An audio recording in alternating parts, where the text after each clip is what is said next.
Bonjour mes amis, eh bien écoutez, mes camarades de Riposte Laïque m'ont demandé, aussi souvent que je pourrais le faire, avec la bienveillante contribution de notre président Guy Sebaille, de faire des vidéos sur l'actualité pour en faire profiter le site Riposte Laïque. Alors écoutez, je vais essayer de faire au mieux. J'ai envie de commencer aujourd'hui, évidemment, par les cérémonies du 11 novembre, où on sait que celui que des malveillants à Riposte Laïque appellent Choupinet, donc Emmanuel Macron, a décidé que ça devait se faire sous des discours pacifistes, et donc que pour ça, il ne fallait absolument pas de défilé militaire. C'est naturellement une insulte pour la mémoire de nos poilus, pour les 1 400 000 jeunes hommes qui ont laissé leur vie pour que la France reste la France.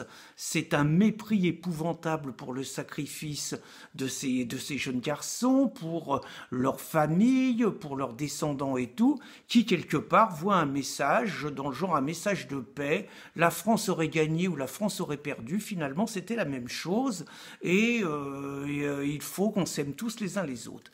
Alors ça me rappelle un peu d'autre chose. Je vois qu'aujourd'hui, Édouard Philippe, Premier ministre, était à Hanoï pour rendre hommage à Ho Chi Minh.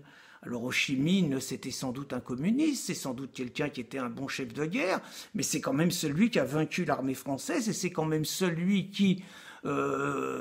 sous son air, on a vu des camps de concentration, des camps de rééducation pour les prisonniers militaires français, où sur 36 000 prisonniers, 26 000 n'ont pas survécu, 70% de morts. On sait que c'est le général Giap, qui était devenu ministre de l'Intérieur, qui avait mis en place ce véritable massacre de masse, et qu'un Laurent Fabius avait rendu hommage à ce général Giap. C'est un peu exactement comme en Algérie, où on célèbre tous les ans le 19 mars 1962, qui signifie quand même juste le fait que malgré une victoire militaire, les Français ont quitté l'Algérie avec le célèbre mot d'ordre « la valise ou le cercueil » et que pendant 3 mois, des milliers de nos compatriotes ont continué à se faire massacrer, égorger, violer, lapider, sans oublier naturellement le sort abominable des harkis.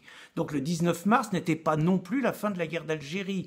Et c'est ce régime qui, plutôt que de célébrer la mémoire des soldats français morts en Algérie, se permet aujourd'hui de célébrer le traître Maurice Audin qui participait un petit peu par les sabotages qui étaient faits contre l'armée française, qui participait à la mort de milliers et de milliers de soldats français. Donc comment vous voulez appeler un gouvernement, un régime, qui non seulement ne célèbre pas la mémoire de ses héros, dont d'ailleurs c'est la gauche qui les a envoyés dans les guerres coloniales, c'est la gauche qui les a envoyés faire les guerres coloniales, c'est la gauche qui a encouragé ce colonialisme avec Jules Ferry, et aujourd'hui c'est cette gauche qui crache sur la mémoire de nos vaincus, de nos vainqueurs, et qui en même temps célèbre, rend hommage à tous ceux qui, par des actes de barbarie, ont contribué à ce que nous perdions cette guerre.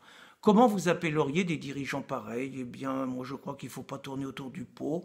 Moi j'appelle ça des traîtres à la mémoire, des traîtres à la patrie, des traîtres à la nation.